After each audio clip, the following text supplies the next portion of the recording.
Hi guys, welcome to my channel. இன்னைக்கு எனக்கு தெரிஞ்ச சில கிச்சன் டிப்ஸை உங்கள் கூட ஷேர் பண்ணிக்கணும்னு நினைக்கிறேன். ஸோ ஃபர்ஸ்ட் டிப் என்னன்னு பார்க்கலாம். நம்ம அப்பளம் வந்து ஃப்ரை பண்ணும்போது அதுக்கு நிறையா எண்ணெய் தேவைப்படும். ஆனால் நம்ம யூஸ் பண்ண போக மிச்சம் இருக்கிற எண்ணெயை வந்து ஏதாவது ஒரு கேனில் ஊற்றி வச்சுட்டு அதை நம்ம ரிப்பீட்டடாக சுட்ட எண்ணெயை யூஸ் பண்ண வேண்டியது மாதிரி வரும். ஆனால் அதுக்கு பதிலாக நம்ம என்ன பண்ணலாம்னா, இந்த மாதிரி ஒரு தட்கா பேனில் தாளிக்கிற பேனில் அப்பளத்தை வந்து ஃப்ரை பண்ணி எடுத்துக்கிட்டோம்னா எண்ணெயும் வந்து கம்மியாக தான் யூஸ் ஆகும். அதே மாதிரி மிச்சம் இருக்கிற எண்ணெயை வந்து நம்ம இன்னொரு பாத்திரத்தில் வந்து ஊற்றி வச்சுட்டு அதை மறுபடியும் வந்து நம்ம ரிப்பீட்டடாக யூஸ் பண்ணணுங்கிற அவசியம் ஏற்படாது. ஸோ அதுக்கு நம்ம என்ன பண்ணணும்னா, அப்பளத்தை வந்து நம்ம மடித்து ஒரு அப்பளத்தை வந்து நாலாக வந்து நம்ம கட் பண்ணிக்கலாம். ஸோ இது வந்து நம்ம எப்போ யூஸ் பண்ணிக்கலாம் அப்படின்னா, ஒரு வீட்டளவுக்கு மட்டும் யூஸ் பண்ணுறோம், ஒரு 10 அப்பளம் அந்த மாதிரி மட்டும் பண்ணால் போதும் அப்படிங்கும்போது நம்ம இந்த ஐடியா வந்து அப்ளை பண்ணிக்கலாம். ஸோ இதை ஒட்டுக்கா வச்சு மடிச்சுக்கலாம். இப்போ இது சின்ன சின்ன ட்ரையாங்கிள் பீசஸ் ஆயிடுச்சு. இப்போ நம்ம தாளிக்கிற பேன்லேயே வந்து இதை ஃப்ரை பண்ணுறதுக்கு சைஸ் வந்து சின்னதாக இருக்கும். இப்போ எண்ணெயும் சீக்கிரமாக சூடாயிடும், ஏன்னா கொஞ்சமாக ஆயில் இருக்கிறதுனால சீக்கிரமாக சூடாயிடும். கேஸும் நம்மளுக்கு மிச்சமாகும்.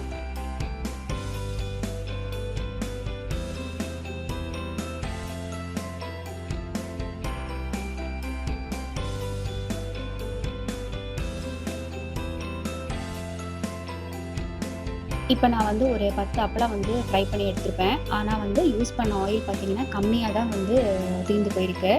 இதை வந்து ஒரு சின்ன கிண்ணத்தில் ஊற்றி வச்சுட்டு அன்னைக்கே கூட தோசை சப்பாத்திக்கு யூஸ் பண்ணிக்கலாம், இல்லை தாளிக்கிறதுக்கு யூஸ் பண்ணி அன்னைக்கே அதை ஃபினிஷ் பண்ணிடலாம். ஸோ அடுத்த டிப் என்னென்னு பார்த்தீங்கன்னா, யூஸ்வலாக வந்து ஃப்ரிட்ஜில் வச்சா கூட சம்டைம்ஸ் வந்து எலுமிச்சம்பழம் வந்து காஞ்சி போயிடும். காஞ்சி போயிடுச்சுன்னா அதுலேருந்து கிடைக்கிற ஜூஸ் வந்து ரொம்ப கம்மியாகி போயிடும்.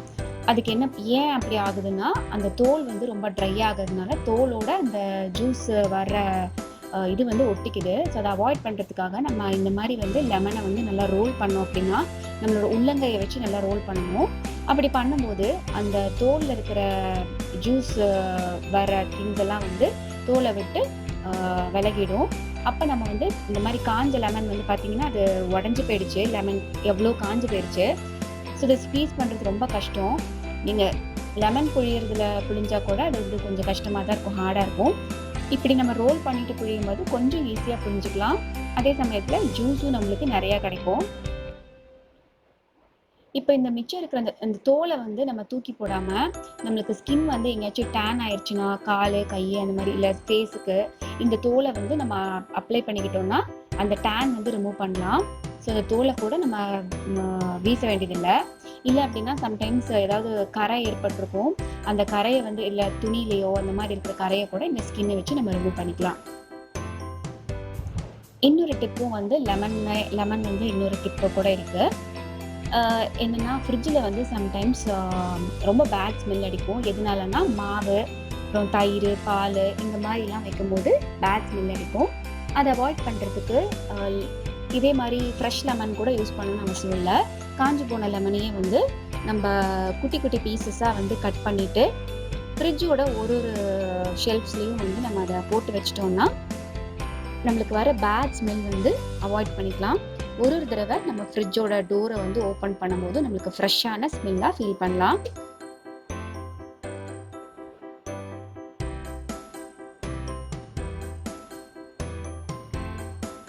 நெக்ஸ்ட் டிப் என்னன்னு பார்த்தீங்கன்னா, வெண்டைக்காவை வந்து கட் பண்ணும்போது இது பிசு பிசுன்னு கையிலையும் கத்திலையும் ஒட்டிட்டு இது கரெக்டான ஷேப்பில் வராது. அதுக்கு என்ன பண்ணலான்னா, லெமனை வந்து இந்த மாதிரி நைஃப்பில் வந்து தடவிக்கலாம். தடவிட்டு அதுக்கப்புறமா வந்து நம்ம வெண்டைக்காயை கட் பண்ணும்போது கரெக்டான ஷேப்லேயும் கிடைக்கும். அந்த கத்தியில் வந்து இது பிசு பிசுன்னு ஒட்டாது, கையிலையும் வந்து ஒட்டாது. ஸோ கரெக்டான ஷேப்பில் நம்ம ஈஸியாக கட் பண்ணிக்கலாம். அடுத்த டிப் என்னன்னு பார்த்தீங்கன்னா, நம்ம எப்படி லெமனில் நிறைய டிப்ஸ் பார்த்தோமோ அதே மாதிரி விளக்கெண்ணெயிலையும் நம்மளுக்கு நிறைய யூஸ்ஃபுல் பெனிஃபிட்ஸ் இருக்குது. இது சின்ன குழந்தைங்க இருக்கிற வீடு, பொதுவாக வந்து எல்லா வீட்லேயுமே வந்து விளக்கெண்ணெய் கண்டிப்பாக வச்சுருக்கணும். எதுக்குன்னு பார்த்தீங்கன்னா, நம்மளுக்கு வந்து சம்டைம்ஸ் வந்து சூடு பிடிக்கும். அதுவும் சின்ன குழந்தைங்களுக்கு வந்து ரொம்ப சூடு பிடிக்கும் சீக்கிரமா. அப்போ என்ன ஆகும், அவங்களுக்கு வந்து வயிறு ரொம்ப வலிக்கும். நிறைய தண்ணி குடிச்சா கூட யூரின் வராது. அப்போ வந்து வயிறு வலிக்கிறதுனால ரொம்ப அழுவாங்க. அதை என்ன பண்ணலாம் அப்படின்னா, இந்த கால் பெருவிரல்ல, குழந்தைங்களோட கால் பெருவிரல்ல வந்து ஒரு ட்ராப் வந்து விளக்கெண்ணெய் விட்டு 2 கால் பெருவிரலையும் அப்ளை பண்ணிக்கணும்.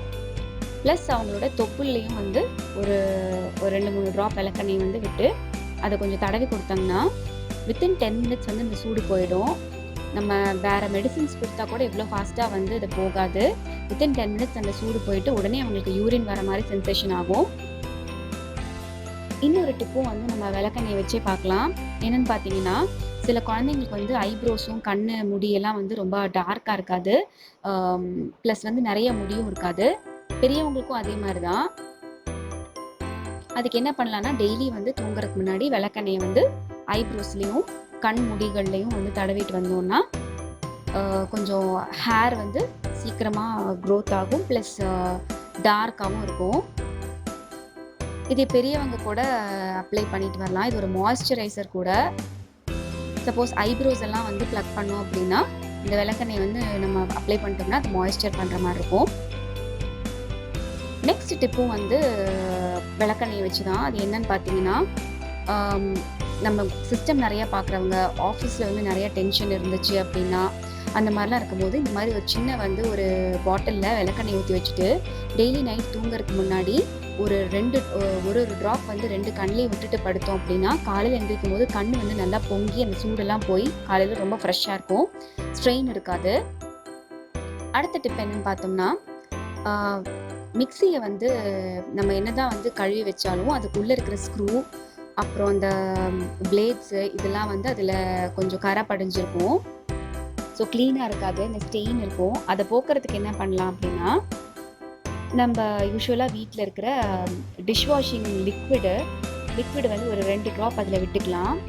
சப்போஸ் டிஷ்வாஷிங் லிக்விட் இல்லைன்னா கூட நம்ம யூஸ் பண்ணுற ஹேண்ட் வாஷ், சாதாரணமாக யூஸ் பண்ணுற ஹேண்ட் வாஷ் வந்து ஒரு 2 ட்ராப்ஸ் விட்டுட்டு கொஞ்சமாக அதில் தண்ணி ஆட் பண்ணிக்கலாம். அது எவ்வளோ கழுவுறதுக்காக கொஞ்சமாக தண்ணி ஆட் பண்ணிவிட்டு மிக்சியை மூடி போட்டுட்டு அதை வந்து ஒரு கொஞ்ச நேரம் வந்து மிக்சியை ஓட விட்டோம் அப்படின்னா அந்த உள்ளே இருக்கிற ஸ்டெயின்ஸ் எல்லாம் வந்து அந்த சோப் வாட்டரில் நல்லா வந்து ஸ்பீடாக சுற்றும் போது அந்த பிளேடில் இருக்கிறது, ஸ்க்ரூவில் இருக்கிறதெல்லாம் வந்து ரிமூவ் ஆகிட்டு வந்துடும். மறுபடியும் இந்த சோப் வாட்டரை வந்து வாஷ் பண்ணிவிட்டு இப்போ பார்த்தீங்கன்னா அதில் உங்களுக்கு வந்து அந்த சோப் வாட்டர் வாஷ் பண்ணாலே உங்களுக்கு நல்லா டிஃப்ரென்ஸ் தெரியும். நல்லா பளிச்சுன்னு ஆகிற மாதிரி இருக்கும், க்ளீனாக இருக்கும்.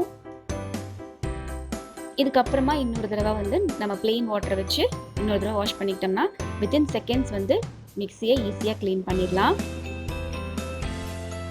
நெக்ஸ்ட் டிப் என்னன்னு பார்க்கலாம். நம்ம வந்து அரிசி பருப்பெல்லாம் வந்து நம்ம வறுத்து வச்சோன்னா பூச்சி பிடிக்காது. ஆனால் இந்த மாதிரி பாஸ்மதி ரைஸு இதெல்லாம் வந்து நம்ம என்னைக்காச்சும் ஒரு நாள் யூஸ் பண்ணுவோம். திரும்ப வந்து அது மிச்சம் இருக்கிற பேக்கெட்டில் வந்து சீக்கிரமாக பூச்சி விழுந்துடும். ஸோ இதை என்ன பண்ணலாம் அப்படின்னா, மிச்சம் இருக்கிறது வந்து நல்லா ஏர் டைட்டாக நல்லா வந்து ஃபோல்ட் பண்ணிக்கலாம். இது பாஸ்மதி ரைஸ்க்கு மட்டும் கிடையாது, பச்சரிசி, கடலை மாவு, அப்புறம் கார்ன்ஃப்ளவர் இதெல்லாம் வந்து நம்ம கொஞ்சம் ஒரு பேக்கெட் வாங்கினோம்னா அதை நம்ம ரொம்ப நாளைக்கு யூஸ் பண்ணுவோம். கொஞ்சம் கொஞ்சமாக ஆனால் மிச்சம் இருக்கும். ஸோ அதையெல்லாம் வந்து இந்த மாதிரி நல்லா ஏர் டைட்டாக வந்து நம்ம ஃபோல்ட் பண்ணிவிட்டு அதுக்கு மேலே வந்து ஒரு ரப்பர் பேண்ட் போட்டு நம்ம ஃப்ரிட்ஜில் வச்சிட்டோம் அப்படின்னா இதெல்லாம் வந்து ரொம்ப நாளைக்கு வந்து பூச்சி பிடிக்காமல் நல்லா இருக்கும். நம்ம மற்ற மாவு, வெள்ளை ரவை, அப்புறம் சம்பா ரவை இதையெல்லாம் வந்து நம்ம வறுத்து வச்சிட்டோம்னா வந்து நம்மளுக்கு பருப்பு இதெல்லாம் வறுத்து வைக்கும்போது பூச்சி பிடிக்காது. ஆனால் இந்த மாதிரி பாஸ்மதி ரைஸ், அப்புறம் பச்சரிசி மாவு, கடலை மாவு, கார்ன்ஃப்ளவர் இந்த மாதிரிலாம் வந்து ஈஸியாக பூச்சி பிடிக்கிறதுக்கெல்லாம் இந்த ஐடியாவை நம்ம அப்ளை பண்ணலாம். ரப்பர் பேண்ட் நல்லா ஏர் டைட்டு நல்லா ஃபோல்ட் பண்ணி ரப்பர் பேண்ட் போட்டு ஃப்ரிட்ஜுக்குள்ளே வச்சுட்டோம்னா ரொம்ப நாளைக்கு பூச்சி பிடிக்காமல் ஃப்ரெஷ்ஷாகவே இருக்கும். அடுத்த டிப் என்னன்னு பார்த்தீங்கன்னா, நம்ம சாப்பாட்டு அரிசி வந்து நம்ம வந்து ஓப்பனில் தான் வச்சுருப்போம். நம்ம ரைஸ் ட்ரம்மு இல்லைன்னா பக்கெட்டில் போட்டு வச்சுருப்போம். இதுக்கு வந்து பூச்சி பிடிக்காமல் இருக்கணும்னா இதை நம்ம ஃப்ரிட்ஜிலலாம் வைக்க முடியாது, வறுத்தும் வைக்க முடியாது. ஸோ அதுக்கு பதிலாக இந்த மாதிரி காஞ்ச மிளகா ஒரு 2-3 போட்டு வச்சிட்டோம் அப்படின்னா நம்ம இது வந்து நிறைய லார்ஜ் குவான்டிட்டிலையும் வாங்குவோம். அதனால அது நிறைய நாள் வந்து கெடாமல் இருக்கும். இந்த மாதிரி நம்ம போட்டு வச்சிட்டோம்னா பூச்சி விழுகாது. இதையவே வந்து நம்ம பிரியாணி அரிசி, இட்லி அரிசி எல்லாத்துக்குமே இந்த மாதிரி காஞ்ச மிளகா போட்டு வைக்கலாம். இல்லை அப்படின்னா வேப்ப இலை நீம் லீவ்ஸை வந்து ஒரு 4-5 லீவ்ஸை வந்து அரிசிக்குள்ளே போட்டு வச்சோம்னாலும் பூச்சி வந்து சீக்கிரத்தில் வராது. ஸோ இந்த டிப்ஸ் எல்லாமே உங்களுக்கு வந்து ரொம்ப யூஸ்ஃபுல்லாக இருக்கும்னு நினைக்கிறேன். வீடியோ உங்களுக்கு பிடிச்சிருந்ததுன்னா என்னோட சேனல் சப்ஸ்கிரைப் பண்ணுங்கள். தேங்க்ஸ் ஃபார் வாட்சிங்.